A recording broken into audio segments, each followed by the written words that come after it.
बिस्मिल्लाहिर्रहमानिर्रहीम। खातिन-ए-हज़रात, मैं हूं अख्तर अब्बास और आप सबको मेरा सलाम पहुंचे। सवाल तो आज बहुत मजे का है और वो है अनीसा का कि ससुराल वालों से लड़की की उम्र कब तक छुपी रह सकती है। वैसे ये उनके अंदर की आरज़ू है कि लंबी देर तक और तवील मुद्दत तक छुपी रहे, लेकिन क्या ये वाकईतन छुपी रह सकती है, इस पे हम बात करेंगे। लेकिन उससे पहले दो तीन बड़े इंपॉर्टेंट हैं आपके मैसेजेस, तो उन पे जरा हम बात कर लें। एक दिन मैं शॉपिंग करने गई एक दुकान पे, वहां पे मैंने कुछ चीजें खरीदी अपने बच्चों के लिए। जब मैंने बकाया पैसे मांगे तो उसने नहीं दिए, कहा चैरिटी के डब्बे में मैंने डाल दिए हैं। तो मैं लाजवाब हो गई। अच्छा देखिए, ये जो है लाजवाब होना ये ठीक नहीं है। इनफैक्ट चैरिटी वो है जो आप अपने दिल से और अपने हाथ से अपनी मर्जी से करते हैं। यानी कोई इदारा आपकी तनख्वाह रोक ले और उसमें देखा मैंने चैरिटी दे दी तो चैरिटी नहीं लगती। बैंक जब जबरन आपकी ज़कात काटते हैं तो मुझे तो उस पर भी शक है कि वो ज़कात होती भी है कि नहीं होती। इनफैक्ट आप थोड़े दो ज्यादा दो अपने हाथ से। ये जो दुकानदारों ने इस तरह का तमाशा बनाया हुआ है, एक छोटे पैसे नहीं देने, यानी 5 रुपए उनके पास होते हैं, क्यों नहीं होते, लेकिन आपको कोई टॉफी पकड़ा देंगे तो अब आप चूंकि उस पर बात नहीं करते तो सारा दिन उनकी टॉफियां निकलती रहती हैं और वो जो 5-5 रुपए हैं वो उनके पास जमा होते रहे। ये तमाशा है, इस पे लोग रद्देमल नहीं देते, देना चाहिए। चैरिटी उसे कह जी आप 100 छोड़ आप 200 करें, 1000 करें, वो आपका मसला है। मैं तो इस चैरिटी वाले डिब्बे को मानती हूं ना मैंने की है, तो मुझे मेरे पैसे वापस कीजिए। यानी ये जबरी चैरिटी नहीं होती, ना उसको कराने का रवाई डालना चाहिए। ये इनफैक्ट आप जब उस पर रिएक्ट नहीं करते तो दूसरे वाला फिर आदी हो जाता है कि जी वालेकुम अस्सलाम। जी बिल्कुल भी कोई बात नहीं, आप बस हमारे लिए ये कीजिए कि आपकी दुआओं में जरूर याद रखिए, क्योंकि दुआओं से बड़ा तो कोई तोहफा होता ही नहीं है। और आपके जो भी लेक्चर्स है, जितने भी लेक्चर्स है, वही हमारे लिए सबसे बड़ा गिफ्ट है, जो हमारी लाइफ में, हमारी मैरिज लाइफ में, सब में, हर चीज में बहुत काम आते हैं। जी जज़ाकल्लाह। बहुत शुक्रिया। जब दुआएं मिलती हैं तो इससे बड़ा वाकईतन कोई गिफ्ट नहीं होता। जो दुआ देता है मेरा रब, उसके लिए उन दुआओं को भी कबूल करता है, बल्कि अल्लाह के यहाँ वो ज्यादा जल्दी मानी जाती है जो हम दूसरों के लिए दुआ करते हैं। दूसरों के लिए खुशी, घर, रिस्क, गाड़ी, औलाद की जो जो आपको नेमत चाहिए दूसरों को वो दुआ कर दिया करें, तो उसमें बहुत फायदा रहता है। सर मैं आपकी बहुत बहुत शुक्रगुजार हूँ, थैंक यू वेरी मच। ये सब आपकी वजह से, क्योंकि मेरी ऐसी बहुत कम है, मुझे इन सब चीज़ों का इतनी नॉलेज नहीं थी, मुझे पता नहीं था, ना मेरी इतनी तालीम है। मतलब मैं एक पेपर एरिया से हूँ, जहाँ से मतलब अल्हम्दुलिल्लाह मैंने आपसे काफ़ी मतलब ऐसे हैं मैंने वीडियो देखकर बहुत कुछ सीखा, शुक्र अल्हम्दुलिल्लाह। और मुझे ये सब कुछ बताने वाला नहीं था। ये मैंने आपकी इसलिए आज मैंने आपकी वीडियो देखी तो आपने मुझे बताया था, फिर उसके बाद मैंने उनसे रब्ता करके किया था और करवा दिया। थैंक यू वेरी मच, मैं आपको बहुत शुक्रगुजार हूँ, आपसे बहुत कुछ सीखने को मिलता है। अच्छा, चूंकि बाज़ दफ़ा मैं आवाज़ें जाके पहचानिए जाए, उनकी आवाज़ तेज कर देता हूँ। बेटा आपका भी बहुत शुक्रिया। जिसका भी दिल अच्छा होता है, मेरा रब रहमत की फुहार उसी पे भेजता है जो उसका तमन्ना ही होता है। जिसे ख्वाहिश नहीं होती वहां बारिश होती भी नहीं है, और रहमत हो, खैर हो, उन्हीं घरों में ज्यादा आती है जहां आप हाथ फैला के, आपका दिल भी हाथ बने हुए, आंखें भी हाथ बने हुए होते हैं, वहां मेरा रब हमेशा अपनी नेमतों को ज्यादा नाजिल करता है। अच्छा, ये जो सवाल था इसके साथ मिलता जुलता एक सवाल और भी है, वो है मिस हमजा का।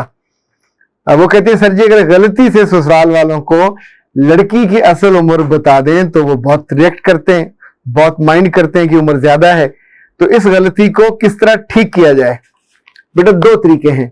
एक तो ये कि जब पता है ससुराल वाले सारे ही, एक आध नहीं, बड़ी उम्र पे प्रॉब्लम करते, और प्रॉब्लम ससुर नहीं करता, ससुरी करती है या उसकी बेटी करती है, लड़के को भी बहुत ज्यादा प्रॉब्लम नहीं होता, तो उस उम्र को आप पहुंचे ही ना, उससे पहले अरेंज कर लिया करें। पिछले दिनों एक खातून के लाहिकीन ने राब्ता किया, उनकी उम्र कोई 42 साल थी और एक यूनिवर्सिटी में वो पढ़ाती है, तो उन्होंने कहा बहुत अक्लमंद हैं, बहुत समझदार है। तो मैंने कहा काश आप भी इतने अक्लमंद और समझदार होते। यानी अब आप रिश्ता ढूंढोगे उस बेचारी का तो उसको रिश्ता नहीं मिलेगा, कोई मिलेगा तो कंप्रोमाइज रिश्ता होगा, कोई दुहाजू, कोई डिवोर्सी, या फिर एक सूरत यह है कि जहां वो काम खातून करती है वही उनका कोई बॉस उनको पसंद कर ले, यानी कोलीग नहीं मैं कह रहा, बॉस जो उनसे जरा बड़ा हो। इनफैक्ट जो नेचुरल टाइम है जब गुजर जाता है उस उम्र का लिहाज करना चाहिए। दूसरा, अगर गलती हो गई है और उम्र बढ़ गई, शादी नहीं हुई और उम्र होने में रुकावट बन रही है, तो मैंने कुछ लोगों को ये करते देखा है, मैं ये सजेस्ट नहीं कर रहा पर मैं आपको हिंट दे रहा हूं, आप हिंट पकड़ भी सकते हैं। लाइक कुछ लोग फिर ये करते हैं कि अपनी बेटियों की 2-2, 3-3 साल उम्र कम कर लेते हैं। कभी कभी कॉम्प्लिकेशन होती है, जो पिछले वाले बच्चे हैं उनके साथ हल ये है। और एक हल ये है कि अगर आपके अब्बा मियाँ या दादा मियाँ उनको शौक है बच्चियों को बूढ़ा करके शादी करने का, तो जब उन गरीबों को आप स्कूलों में दाखिला करते हैं, भाई 2-2 साल 3-3 साल कम लिखवा दिया करें, ताकि ये जुल्म तो आपने करना ही करना है। और बाद में फिर बच्ची भी परेशान होगी, उसकी माँ, उस वक्त बाप परेशान नहीं होता, बच्ची की माँ ज्यादा परेशान होती है। अच्छा जी, अब आते हैं कि जो लोग उम्रें छुपा लेते हैं, ये बहुत सारे हैं जो उम्रें छुपा लेते हैं। एक साहब ने तो मुझे बताया और मैं, सच्ची बात है, मेरी हंसी निकल गई। उन्होंने कहा कि मेरी जिस खातून से शादी हुई, दिखने में वो उम्र चोर थी, और जब पहली डिलीवरी हुई और वो डिलीवरी रूम में चली गई तो बाहर मैं खड़ा था और लड़की की वालदा खड़ी थी। तो वालदा मुझे बार बार कहे कि तुम जाओ फलां चीज ले आओ, फलां चीज ले आओ, तो मेरा हिलने को दिल नहीं कर रहा था। I was staying there. तो उन्होंने कहा कि ये जो फातिमा मेमोरियल हॉस्पिटल वहां का ये वाकया है। तो उन्होंने कहा अचानक अंदर से लड़की का सामान आना शुरू हुआ। ज़ाहिर है जब ऑपरेशन थिएटर में ले जा रहे थे तो जो उसकी एक्सेसरी जो पहनी होती है, लाइक कानों में, उंगलियों में, सब उतार के दे देते हैं। तो कहने लगे उसके साथ ही उन्होंने मुझे एक ये जो दांत है ऊपर वाले उनका पूरा पीड़ पकड़ाया आके। आप सोचें कि बेबी होने वाला था, वो जो एक्साइटमेंट और खुशी, लेकिन साथ ही वो जबड़ा मेरे हाथ में, आर्टिफिशियल जो टीथ है, और मुझे समझ ना आए कि मैं क्या करूं। खैर उसने उसकी माँ को वो नहीं दिखाया, वो उसकी माँ चालाक थी, इसीलिए खड़ी थी कि उसके हाथ आ जाए और उसको पता चले। तो मैंने उससे कहा कि फिर बाद में क्या हुआ? कहने लगा सर इसीलिए तो आपके पास आया हूँ, मेरे दिल पे बहुत बोझ है, बहुत मुझे तकलीफ है।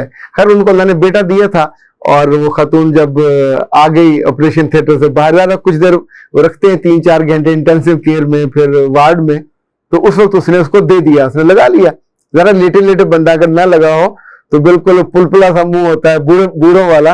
वैसे तो लतीफे बने जिस घर में गुर्बत हो और बाज खातून और खातून दोनों के दान ना हो तो एक ही से वो दोनों काम चला लेते हैं, पर ये जोक है, असल में सबका साइज अलग होता है। तो उसने कहा सारा बच्चा बड़ा हो रहा है। खातून ने कभी मुझसे सॉरी नहीं की और मैंने भी कभी तस्करा नहीं किया, लेकिन जब मैं उसको देखता हूँ या उस पर मुझे प्यार आने लगता है तो एकदम से मेरे ज़हन में उसकी उम्र और उसका वो आता है कि इन्होंने मेरे साथ क्या ज्यादती की। तो मुझसे पूछने आता है मुझे क्या करना चाहिए। वैसे कोई और जालिम होता तो शायद इस पर उसे समझाता कि बहुत रिएक्ट करो। कुछ चीजें जो हो जाती हैं उस पर ओवर रिएक्ट फिर नहीं करना चाहिए। लाइक अगर उसकी बच्ची की उम्र ज्यादा निकल आई, आपसे भी 2 साल ज्यादा निकल आई, तो अब व्हाट गोज, शादी आपकी हो गई, अल्लाह ने बच्चे दे दिए, जिंदगी चल पड़ी है, तो अब उसको अगर खुश रखोगे तो उसके चेहरे पे झुर्रियां नहीं बनेगी, उसकी सैगिंग नहीं होगी और वो जल्दी बूढ़ी नहीं होगी। वरना ज़ाहिर जल्दी बूढ़ी हो जाएगी तो फिर भी तो वही नजरों से इंसान जल्दी नजरों में आ जाता है, गिर जाता है। लेकिन जो मैंने आमतौर पे देखा है कि उम्र छुपाने के नतीजे में बात बड़ी कॉम्प्लिकेशन हो जाती है। कुछ लोग रिएक्ट करते हैं, कुछ ओवर रिएक्ट करते हैं। ये रिएक्ट करने वाला वो तो ठीक है कि जी तुमने क्यों नहीं बताया, तुम्हारी माँ बाप भी झूठे, तुम भी झूठे, ऐसे में सॉरी करके मामला निपटा देना चाहिए। पर अगर आप वहां बैठ के जिद में बैठ गए कि नहीं ऐसा है वैसा है, गलती का जवाब कोई नहीं है। अगर वो आपके माँ बाप को झूठा कह रहे हैं, जिसने भी ये रिश्ता करवाया था उसको भी ज़रा वो झूठा कहेंगे, तो बात छोटी छोटी चीजों में जब ये डिस्क्लोज नहीं होती और पकड़ी जाती हैं, डिग्री पकड़ी जाएगी, तालीम पकड़ी जाएगी, उम्र पकड़ी जाएगी, आपके पास कुछ है या नहीं है, आप किराए के घर पे रह रहे थे और बताया कि हमारी मलकियत है, वो पकड़ा जाएगा। आपके खानदान में जात बरादरी कुछ और बता दी जाली और निकल कुछ और है, वो भी पकड़ा जाएगा। तो उससे फिर बहुत बेइज्जती होती है, क्रेडिबिलिटी जाती रहती है। और बाज दफा तो सोचे कि इतने छोटे छोटे चीजों पे लोग रिएक्ट करते हैं कि पिछले दिनों एक शादी में उस लड़के ने शादी के 2 या 3 माह अपनी बीवी को इतना सख्त कहा कि तुमने पढ़ाई के दौरान लोन लिया था और हॉट डेयर, तुम्हारी माँ भी झूठी, तुम्हारा बाप भी झूठा और तुम भी मक्कार और झूठे, तुम लोगों ने मुझे क्यों नहीं बताया। अच्छा, बाद मुल्कों में ये रिवाज है, वहां पढ़ते हुए लोन गवर्नमेंट देती है और आप को 20-25 साल में देना होता है, आपकी तनख्वाह में से वो ऑटोमेटिकली कटता जाता है, ना भी दे सके तो वो माफ हो जाता है। लेकिन खैर उसको इतना बड़ा इश्यू उसने बनाया कि अब मुझे नहीं लगता था कि इन्होंने कुछ जानबूझ के छुपाया, उनके लिए इशू नहीं था, पर ये जो उम्र वाला इशू है ये तो बेटा जेन्युइन इशू है, इसमें बेहतियाती नहीं करनी चाहिए। और अगर बेहतियाती करनी है तो फिर उसके प्रिकॉशन मेजर्स ले लेने चाहिए। एक दो बहन भाइयों को जुड़वा करार देके तो उनकी उम्रों को नीचे ले आए, पर तब भी जो जेन्युइन आपकी उम्र है वो तो जेन्युइन ही रहनी है। अख्तर अब्बास को दीजिए इजाजत। अस्सलाम।